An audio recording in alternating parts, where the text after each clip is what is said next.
தஞ்சாவூர் மாவட்டம் திருவையாறு அருகே தில்லைஸ்தானத்து கிராமத்தில் உள்ள மிக பழமை வாய்ந்த இளங்காளியம்மன் ஆலயம் 5ஆம் ஆண்டு நவசண்டி மகாயாக பெருவிழா வெகு விமர்சையாக நடைபெற்றது. திருவையாறு அடுத்து தில்லைஸ்தான கிராமத்தில் எழுந்தருள் உள்ள மிக பழமை வாய்ந்த இளங்காளியம்மன் ஆலயம் 5ஆம் ஆண்டு நவசண்டி மகாயாக பெருவிழா வெகு விமர்சையாக கொண்டாடப்பட்டது. நவசண்டி ஹோமத்தில் நேற்று பரிவார தெய்வங்களான மதுரை வீரன், கருப்புசாமி, மலையாள கருப்பு, விநாயகர், முருகப்பெருமான் போன்ற பரிவார தெய்வங்களுக்கு ஹோமம், பூர்ணாவதி, மூலவருக்கு அபிஷேகம், தீபாராதனை நடைபெற்றது. மாலையில் மகாசண்டி யாகம் முதல் யாகம் தொடங்கப்பட்டன.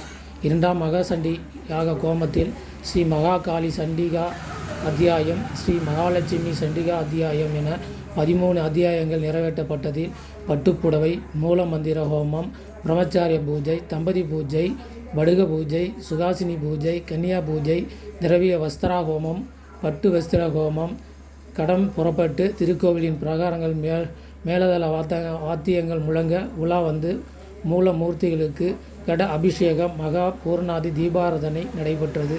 இதில் ஏராளமான பக்தர்கள் கலந்து கொண்டு சண்டி ஹோமத்திற்கான காணிக்கையாக புடவை, பட்டுப்புடவை, தாலி, பழங்கள் வகைகள், வெள்ளி கொலுசு, மூக்குத்தி, வெள்ளி ஊஞ்சல், குடை போன்றவற்றை கொடுத்து இறைவனை அருளை பெற்று சென்றார்கள்.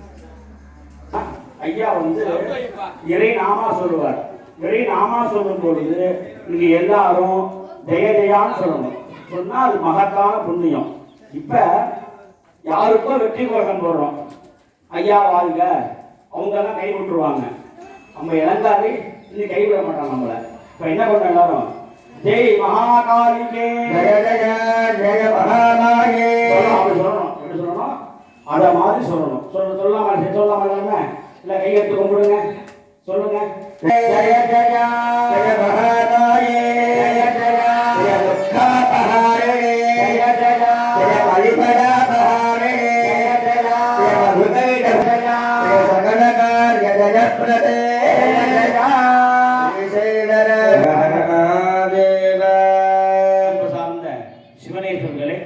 சண்டியாகம் ஆரம்பிக்கப்படுகின்றது. இதுவரையிலும் மாலை போட்டுங்க.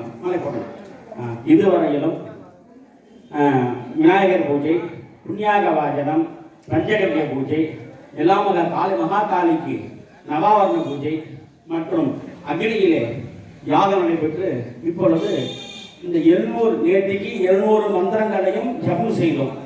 நேற்றைய தினம் 700 மந்திரங்களையும் ஜபம் செய்தோம். இந்த ஜபத்தில் ஒரு பங்கு 10 தடவை பாராயணம் பண்ணா ஒரு தடவை ஹோமம் பண்ணணும். அதான் நவசண்டி யாகம்னு பேரு. இப்ப நேற்று பாராயணம் முடிச்சிட்டோம், இன்னைக்கு ஹோமம் பண்ண போறோம். அதை 13ஆம் பட்சி பண்ண போறோம். ஒவ்வொரு அத்தியாயத்திற்கும் உபயம் சங்கல்பம் பண்ணப்படும். இந்த வாட்ஸ்அப் மூலமாகவோ நேரில் கொடுத்த 1000 ரூபாய் 2000 ரூபாய் சங்கல்பம் பண்ணப்படும். சமயம் நான் சொல்றேன், அங்கே போய்க்கலாம் எல்லாருமே. இப்ப முதல்ல உள்ள மகாகாளி சண்டிகைக்கு யாகம் தொடங்குகின்றது. முதல் காளி மகாகாளி. மகாகாளி அப்படின்னு சொல்லும் பொழுது எல்லோருக்கும் தெரியும் மகாகாளி எப்படி இருப்பான்னு. மாய ரூபமா இருப்பா. மாயைன்னா உலகத்தை ஆளக்கூடிய காளி. காலத்தை அவள் கையில் வைத்திருக்கிறார். அவளுக்கு மகாகாளின்னு பேரு. ஒரு சமயம் மகாவிஷ்ணுவுடைய தூங்கிட்டு இருக்கார். மகாவிஷ்ணுவுடைய காதில் ரெண்டு அசுரங்கள் மது, கைலவர்னு காதிலிருந்து உருவாகிறாங்க. எப்படிதான் அப்படி காதில் உருவாக முடியும்? நம்ம உடம்புல முடியிலிருந்து உருவாகுது ஒரு உயிர். நினைச்சு பாருங்க, ஏன் உருவாகுது இல்லையா? அதுக்கு ஏதாவது உணவு போடுறோமா நம்ம? இப்போ சிருஷ்டி எப்படி வேணாலும் இருக்கும், உலகத்துல சிருஷ்டி எப்படி வேணாலும் இருக்கும். அப்ப மகாவிஷ்ணுடைய காதிலிருந்து 2 அசுரர்கள் உருவாகிறாங்க.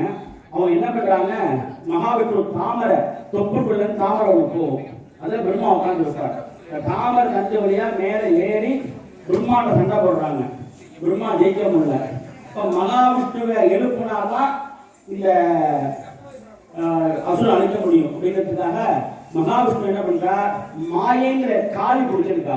அந்த காளியை பிரார்த்தனை பண்றாங்க, அம்மா இப்படி மகாவிஷ்ணு எழுப்பி விடு, அசுரன் சந்தாரம் பண்ணணும். இந்த காளி அனுகிரகத்தினால மகாவிஷ்ணு மது பேர் சமசாரம் பண்ணா முதல் அத்தியாயம் நடைபெறுகிறது. அனைவரும் கந்ததசத்தை எழுதுமாறு கருதணும். இதனுடைய புண்ணியம் என்ன அப்படின்னா, நமக்கு ஏற்படக்கூடிய ஆயுள், ஆரோக்கியம், ஆனந்தம் அனைத்தையும் அம்மா அது பண்றாளாம். தரிசிக்கவும். இந்த பாட்டு அங்க அவன் பாத்துமா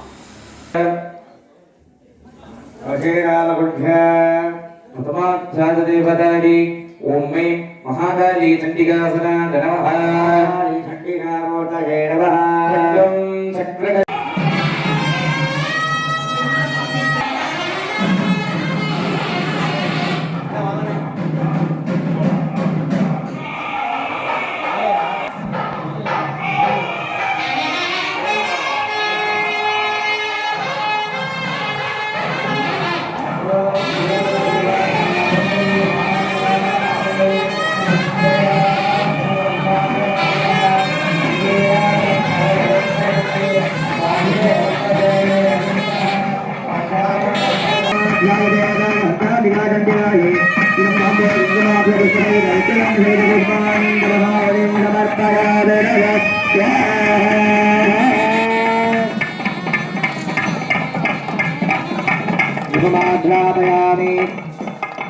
दीपं दर्शयामि धूपदीपानन्दनमाचमनीयं समर्पयामि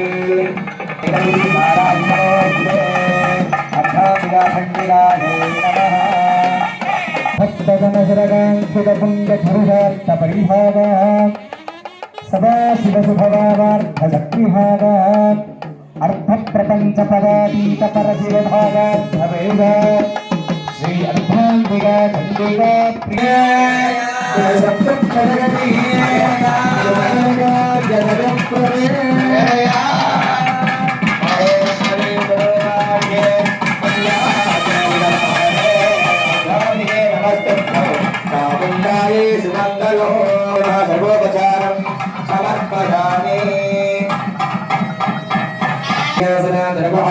ओम ह्रीं सौभाग्यकामेश्वरी चण्डिका भूतले नमः उत्पत्तये वरदिगां रविचन्द्रवह्निं नेत्राधनस्सडविकाङ्कुशपाशशूलम् शिवशक्ति रूपां कामेश्वरी कुलिवरामि कामेश्वरी चण्डिका दीपः आवाहनादिकं विधाय अर्घ्यं दत्त्वा आहुतिं कृत्वा ओम ह्रीं कामेश्वरी चण्डिका देवीच्छे स्वाहा இந்த அத்தியாயத்தின் தலைவியாக விளங்கக்கூடிய அம்பிகையின் திருநாமம் காமேஸ்வரி சண்டிகை, சௌபாக்கிய காமேஸ்வரி சண்டிகை என்று அம்பிகையின் திருநாமம்.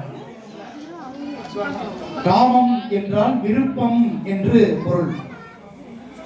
நாம் மனதிலே நினைக்கக்கூடிய காரியங்களை நமக்கு நிகழ்த்தி தருபவள் என்று பொருள்.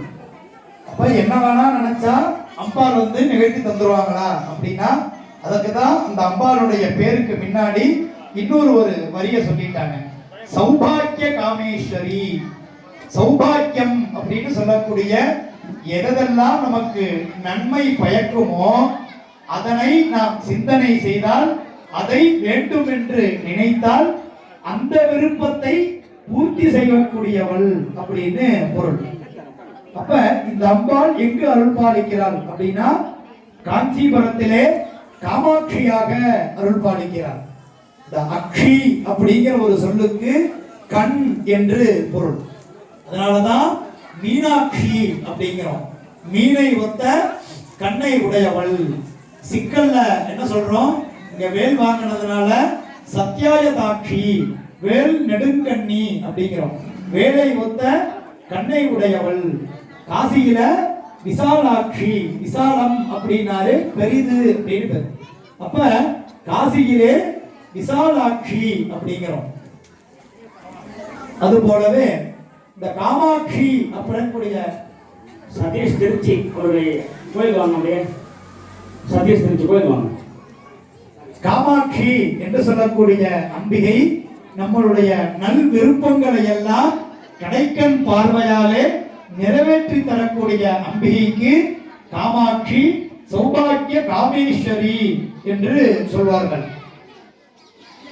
10வது அத்தியாயத்திலே சும்பன் அப்படின்னு சொல்லக்கூடிய அசுரனை அம்பாள் சம்ஹரிப்பதாக ஒரு கதையை கூறக்கூடிய அத்தியாயம் இந்த அத்தியாயம்.